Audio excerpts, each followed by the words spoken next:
మార్చి 23 మనకు శనివారము. అలానే కాకుండా శని త్రయోదశి. కాకి కనబడితే యొక్క మాటని అనండి చాలు. ఇక శనిదేవుడు మిమ్మల్ని కోటీశ్వరులాగా మార్చేస్తాడు. అలానే కాకుండా మీకు ఉండే ఇబ్బందులన్నిటిని కూడా తీర్చేస్తాడని మనకు శాస్త్రం చెబుతుందన్నమాట. కాబట్టి ఏంటంటేనండి చక్కగా శని త్రయోదశి తిథి రోజున మర్చిపోకుండా కాకి కనబడితే యొక్క మాటని మీరు మనసులో అనుకోండి. ఇంకా చాలు అన్నంతగా మీ దగ్గరికి డబ్బు అనేది కూడా వచ్చి చేరుతుందన్నమాట. చాలా అద్భుతమైన ఫలితం మీరు చూస్తారు. శని బాధలన్నీ కూడా పోయి చక్కటి యోగం కూడా మీకు కలగటానికి అవకాశం ఉంటుంది అని మనకు పండితులు చెబుతున్నారు. అసలు కాకి కనబడితే మనం ఏ మాట అనాలి, ఏ మాట అంటే మనకు మంచి జరుగుతుందో తెలుసుకునే ముందు ఒక చిన్న రిక్వెస్ట్ అండి. వీడియోని పూర్తిగా చూడండి, నచ్చితే లైక్ చేయండి, కొత్తగా చూస్తున్నట్టయితే సబ్స్క్రైబ్ చేసుకోండి. ఇక మనం ఏంటంటేనండి శనివారం త్రయోదశి తిథి కలిసి వస్తే దాన్ని శని త్రయోదశిగా మనం పరిగణిస్తూ ఉంటాము. ఈ రోజు ఏంటంటే శనిదేవుడికి ఇష్టమైన రోజుగా అంటే చెబుతూ ఉంటాయి శాస్త్రాలు. అలానే కాకుండా ఈ శని త్రయోదశి తిథి వస్తే చాలా మంది కూడా ఏంటంటే భయపడిపోతూ ఉంటారు. శని మా జీవితంలో మమ్మల్ని పట్టి పీడించి ఇబ్బంది పెడుతుందండి, ఇబ్బందికి గురి చేస్తుందండి, అసలు ఏం చెయ్యాలో అర్థం కావటం లేదు అని బాధపడిపోతూ ఉంటారు కదా. అలాంటి వాళ్ళు ఏంటంటే శని త్రయోదశి తిథి రోజునండి కాకి శనేశ్వరుడి వాహనం. కాబట్టి కాకి కనబడితే ఇలా అనుకుంటే చాలండి, మన జీవితం అనేది మారిపోతుంది, మనకు అదృష్టము ఐశ్వర్యము కలుగుతుంది, చాలా అద్భుతమైన ఫలితం అనేది రావటం మన కళ్ళతో మనం చూస్తామని చెప్పుకోదగ్గ విషయం. కాబట్టి కాకి కనపడితే ఈ ఒక్క మాట అయితే ఖచ్చితంగా అనండి. అలా అనటం వల్ల అయితే మీకు అంతా కూడా మంచి జరుగుతుందన్నమాట.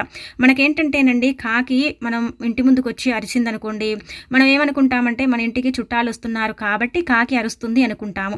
అలాగే కాకుండా ఏంటంటే కాకి పదే పదే మనం బయటికి వెళ్ళినప్పుడు మన నెత్తి మీద నుంచి వెళుతూ ఉంటుందన్నమాట.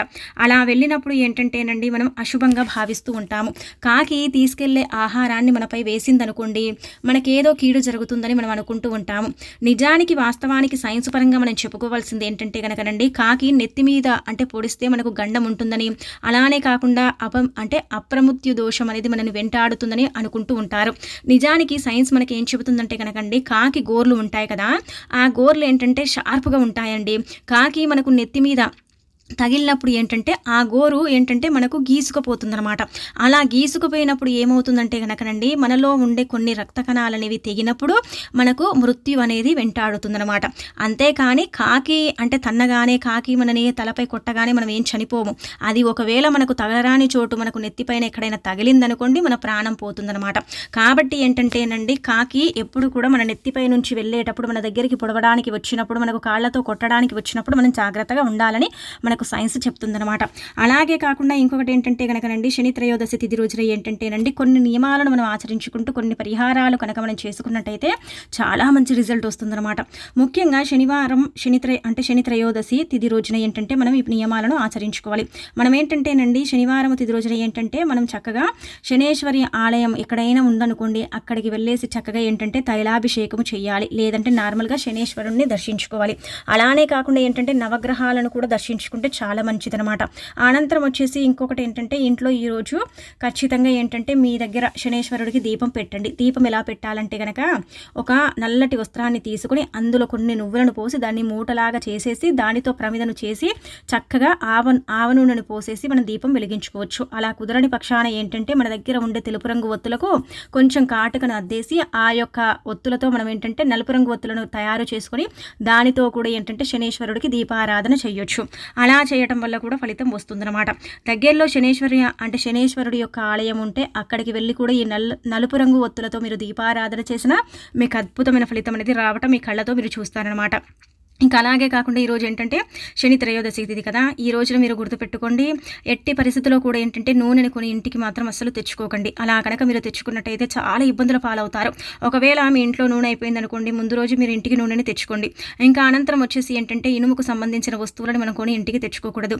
నల్ల గొడుగు, నల్ల కమ్మలి, నలుపు రంగులో ఉండే దుస్తువులు, నలుపు చెప్పులు, నలుపు రంగులో ఉండే గాజువులు, అలాగే కాకుండా కొన్ని వస్తువులని నల్లటి వస్తువులను ఇంటికి అస్సలు కూడా మనం కొని ఇంటికి తెచ్చుకోకూడదు. నల్ల నువ్వులు, నల్ల మినపప్పు వీటిని మనం ఇంటికి కొని తెచ్చుకోకూడదు. అలా తెచ్చుకోవటం వల్ల ఏంటంటే శని పట్టి పీడించి మనని ఏంటంటే చాలా ఇబ్బందులకు గురి చేస్తూ ఉంటుందన్నమాట. శని బాధలు అధికంగా పెరుగుతూ ఉంటాయి. కాబట్టి ఇలా అసలు చేయకండి. ఇంకా అనంతరం వచ్చేసి ఈ రోజు ఏంటంటేనండి గుర్తుపెట్టుకోండి శనిదేవుడిని చక్కగా ఆరాధించుకోండి. ఒక్క శనినామాన్నైనా సరే మీరు పఠించండి. అలా కుదరని పక్షాన ఏంటంటే ఒక నమస్కారమైనా సరే శనేశ్వరుడికి మనసులో చేసుకోండి. అలా చేసుకోవటం వల్ల కూడా అద్భుతమైన ఫలితం వస్తుందన్నమాట. దానికి తోడు ఇంకొకటి ఏంటంటేనండి చాలా మంది కూడా అండి శని త్రయోదశి తిథి అన్నా శని అన్న భయపడిపోతూ ఉంటారు. అసలు శనీశ్వరుడు అంటే శనిదేవుడు చాలా మంచివాడనమాట.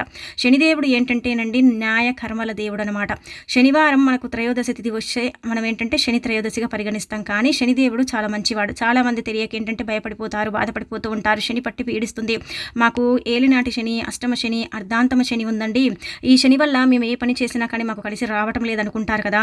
అలాంటి వాళ్ళు ఈ రోజు ఏం చేయండి అంటే కనుకనండి, కల్లుప్పు అంటాం కదా, గల్లులుప్పు, రాక్ సాల్ట్, ఆ ప్యాకెట్ని కొని ఎవరికైనా సరే దానం చేయండి. అలా చేస్తే మీ శని మిమ్మల్ని వదిలి వెళ్ళిపోతుందన్నమాట. అలాగే కాకుండా సంవత్సరాల తరబడి మీకు శని ఉందనుకోండి, ఆ శని నుంచి మీకు విముక్తి కలగాలంటే ఏం చేయండి అంటే కనుకనండి, కిలోంబావు నల్ల నువ్వులను కొని ఈ రోజు దానం చేయండి. అలా కనుక దానం చేస్తే మీకు తరతరాలకు ఉండే శని బాధలన్నీ కూడా ఒకటే రోజుతో వెళ్ళిపోతాయి. ఈ శని త్రయోదశి తిథి రోజున కనుక ఇలా ఆచరించుకున్నట్టయితే చాలా అద్భుతమైన ఫలితం అనేది రావటం మీ కళ్ళతో మీరు చూస్తారని మనం చెప్పుకోదగ్గ విషయం అనమాట. ఇంకా అనంతరం ఏంటంటే కనుకనండి, ఈ రోజున మనం చక్కగా ఏంటంటే ఇలా ఆచరించుకోవాలి. అలాగే కాకుండా ఇంకొకటి ఏంటంటే కనుక ఓం శనాయ నమః, ఓం శనాయ నమః, ఓం శనాయ నమః అని ఎన్నిసార్లు మీరు మీ మనసులో అనుకుంటారో మీకు అంత మంచిదనమాట. అలాగే వచ్చేసి ఇంకొకటి ఏంటంటే గుర్తుపెట్టుకోండి, ఈ రోజు మీకు కాకి కనబడుతుంది. మీరు ఇంట్లో నుంచి బయటికి వెళ్ళేటప్పుడు, పనుల కోసం వెళ్ళేటప్పుడు, లేదంటే కాకి మీకు ఎదురు వచ్చినా, కాకి మీకు కనిపించినా మీరేం చేయండి అంటే నమస్కారం అంటే చేసుకొని ఓం శనిశ్చరాయ నమః అనుకోండి. దెబ్బకు మీ జీవితం మారిపోతుంది. గంటలోనే మీరు మార్పుని చూస్తారు. గంటలోనే శనిదేవుడు మిమ్మల్ని అంటే కోటీశ్వరులాగా మార్చేస్తాడు. అలానే కాకుండా మీకు కావలసినంత ఐశ్వర్యాన్ని కూడా కుమ్మరిస్తాడు. మీ శనివాదం మొత్తం కూడా తీర్చేస్తాడని మనకు శాస్త్రం చెబుతుంది. కాబట్టి ఈ విధంగా ఆచరించండి. అలాగే కాకుండా ఈరోజు ఏంటంటేనండి, కాకికి మనం ఏంటంటే నల్లటి రొట్టెను చేసి కాకికి మనం పెట్టినట్టయితే మన శనివాదాలు కూడా పోతాయన్నమాట. కాకికి ఆహారం పెట్టిన మనకు అదృష్టం కలుగుతుంది, ఐశ్వర్యం కలుగుతుంది, శనిబాధ వెళ్ళిపోతుంది. జీవితంలో శని అనేది మళ్ళీ మనకు రాదనమాట. కాబట్టి ఇలా ఆచరించండి. ఇంకా అనంతరం వచ్చేసి ఇంకొకటి ఏంటంటే కనుకనండి, శని త్రయోదశి తిథి కదా, చాలా శక్తివంతమైన తిథి. కాబట్టి ఈ రోజున శని బాధలు అధికంగా ఉండేవారు నల్ల నువ్వులను ఏంటంటేనండి చక్కగా ఒక గుప్పెడని నీళ్ళల్లో వేయండి. అలా కూడా వేయటం వల్ల ఏంటంటే శని నుంచి మనకు విముక్తి కలుగుతుందన్నమాట. అలాగే కాకుండా మనం ఏంటంటే మధ్యాహ్నం పూట కానీ, ఉదయం పూట కానీ, రాత్రి అంటే నార్మల్గా మధ్యాహ్నం ఉదయం పూట మనము అంటే అన్నం తినేటప్పుడు కాకి వచ్చి ప్రతిసారి అరుస్తూ ఉంటుందండి. అరుస్తూ ఉంటుంది కదా కాకి. అలా అరిచేటప్పుడు మీరు అన్నం తింటున్నారనుకోండి, అందులో నుంచి ఒక ముద్దను తీసేసి చక్కగా ఏంటంటే కాకికి పెట్టండి. అలా పెడితే కాకి యొక్క ఆశీర్వాదం కూడా మనకు కలుగుతుంది. శనేశ్వరుడి వాహనం కాకి కాబట్టి ఆ శనేశ్వరుడు మనని అనుగ్రహిస్తాడని కూడా శాస్త్రం చెబుతుందన్నమాట. ఇలా ఆచరించండి. ముఖ్యంగా గుర్తుపెట్టుకోవాల్సిన విషయం ఏంటంటే కనుక, ఈ రోజు కాకి కనబడితే ఖచ్చితంగా నమస్కారం చేసుకోండి. జీవితంలో ఉండే శనిబాధలు వెళ్ళిపోతాయి. జీవితాంతం మీరు సుఖ సంతోషాలతో ఉండగలుగుతారు. చక్కటి యోగాన్ని అంటే పొందగలుగుతారు. చాలా అద్భుతమైన రిజల్ట్ని అయితే మీరు చూస్తారనమాట. దానికి తోడు ఇంకొకటి ఏంటంటే కనుకనండి, కాకికి నల్ల రొట్టె కానీ, లేదంటే ఒక అన్నం ముద్దని కానీ మనం పెట్టడం వల్ల కూడా మనకు అదృష్టం, ఐశ్వర్యం.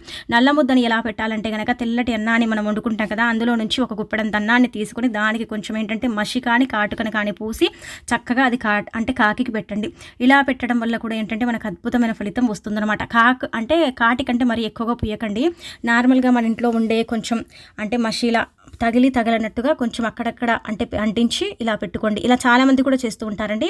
అలా పెట్టండి. లేకపోతే మనం తినే అన్నం కంచంలో నుంచి ఒక గుప్పెడంత అన్నాన్ని తీసుకొని కూడా మనం ఏంటంటే కాకికి ఆహారంగా కూడా పెట్టుకోవచ్చు. ఇలా పెట్టడం కూడా మంచి జరుగుతుందన్నమాట.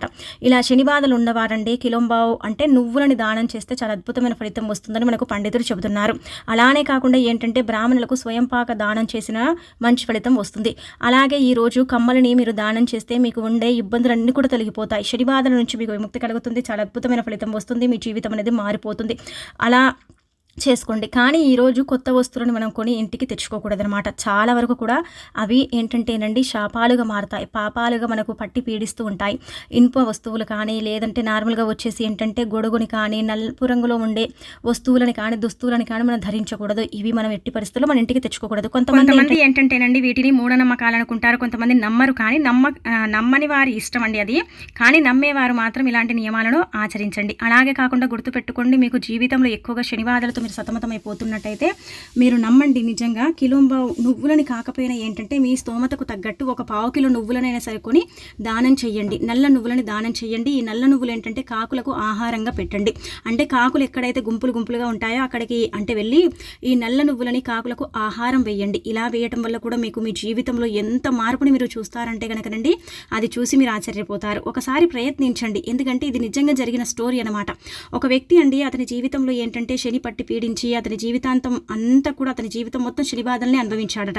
అలా అనుభవించి ఏంటంటే లాస్ట్కు శని బాధలతో చాలా అలసిపోయాడంట. ఒకరోజు ఏంటంటే ఏడ్చుకుంటూ గుళ్ళో కూర్చుంటే అక్కడ పూజారి అతన్ని చూసి పిలిచి ఏంటంటే, ఏమైంది నాయన ఇక్కడ కూర్చొని ఇంతలాగా ఏడుస్తున్నావు అంటే, ఏం చేయాలి స్వామి, శని పట్టి పీడిస్తుంది, జాతక పరిశీలన చేయించుకుంటే శని దోషం ఉందని చెబుతున్నారు, శని వల్ల నేను చాలా ఇబ్బంది పడిపోతున్నానంటే ఆ బ్రాహ్మణుడు అంటే చెబుతాడంట ఆ వ్యక్తికి, ఒక 1/4 కిలో నువ్వులని అంటే నల్ల నువ్వులని కొని ఎక్కడైతే కాకులు గుంపులుగా ఉంటాయో అక్కడ ఈ యొక్క నువ్వులని వారికి ఆహారంగా పెట్టు. అలా పెట్టడం వల్ల నీ జీవితం మారిపోతుంది, నీ శని తొలగిపోతుంది. కానీ నువ్వు ఒక్కసారి చేస్తే ఫలితం వస్తుంది అనుకోకు నాయన, నువ్వు ఏంటంటే 1-2 సార్లు చెయ్యి. ఇలా శని త్రయోదశి తిథి అంటే కలిసి వచ్చినప్పుడు మాత్రమే చెయ్యి. ఇలా కనుక నువ్వు ఆచరించినట్టయితే నీకు మంచి శుభ ఫలితం వస్తుందని చెప్పడం జరిగింది. కాబట్టి మీరు కూడా ఖచ్చితంగా ఏంటంటే ఆచరించండి. మీకు ఇలా శని బాధలు ఉన్నా, శని దోషాలు ఉన్నా, శని మిమ్మల్ని ఇబ్బంది పెడుతున్నా సరేనండి, ఈ పనిని కనుక మీరు చేసినట్టయితే మీకు అంతా కూడా మంచి జరుగుతుందని మనకు పురాణ గ్రంథం చెబుతుందన్నమాట. శాస్త్రాల ప్రకారం, గ్రంథాల ప్రకారం ఏంటంటే ఈ పరిహారం చాలా శక్తివంతమైనది. కాబట్టి ఆచరించండి, ఫలితం పొందండి, మీకు ఉండే ఇబ్బందిని, శని బాధను తీర్చుకోండి. కాకి కనపడితే ఖచ్చితంగా ఏంటంటే ఓం శనిచ్చరాయ నమః లేదంటే ఓం శనియాయ నమః అనుకోండి. ఇలా ఒక 3 సార్లు మీ మనసులో అనుకుంటే మీరే అద్భుతమైన ఫలితాన్ని చూస్తారు, ఆశ్చర్యపోతారు, అద్భుతానికి గురవుతారని కూడా మనకు పండితులు చెబుతున్నారన్నమాట. కావున ఎవరైతే పరిపూర్ణ నమ్మకంతో ఆచరిస్తారో వారికి చక్కటి యోగంతో పాటు చాలా అద్భుతమైన ఫలితం కూడా రావటం వారి కళ్ళతో వారు చూడగలుగుతారని కూడా చెప్పడం జరుగుతుందన్నమాట. శనిదేవుడు మిమ్మల్ని చక్కగా కుబేరుల్లాగా మార్చేస్తాడు. అలాగే కాకుండా మీకు ఎలాంటి లోటు లేకుండా కూడా చేస్తాడని కూడా చెప్పడం జరుగుతుందన్నమాట. కాకులకు నల్ల నువ్వులను ఆహారంగా పెడితే అవి చక్కగా తినేస్తాయి. అలా తిన్నప్పుడు మనకు మంచి ఫలితం వస్తుందన్నమాట. ఏదైనా సరేనండి, మూగ జీవానికి మనం ఆహారం పెడితే ఆ మూగ జీవం తిరిగి మనకు చక్కటి అంటే మనకు దీవెన ఇస్తుందన్నమాట. ఏ జీవమైనా సరే దీవెన ఇస్తుంది. ఆ దీవెన ఏంటంటే మనకు ఖచ్చితంగా సిద్ధిస్తుంది, ఫలిస్తుంది, చాలా మంచి రిజల్ట్ని తెచ్చిపెడుతుంది. కాబట్టి ఆచరించి ఫలితం పొంది మీ జీవితాన్ని మార్చుకోండి, మీ శని బాధల్ని తొలగించుకోండి, తిరుగులేని యోగాన్ని పొందండి.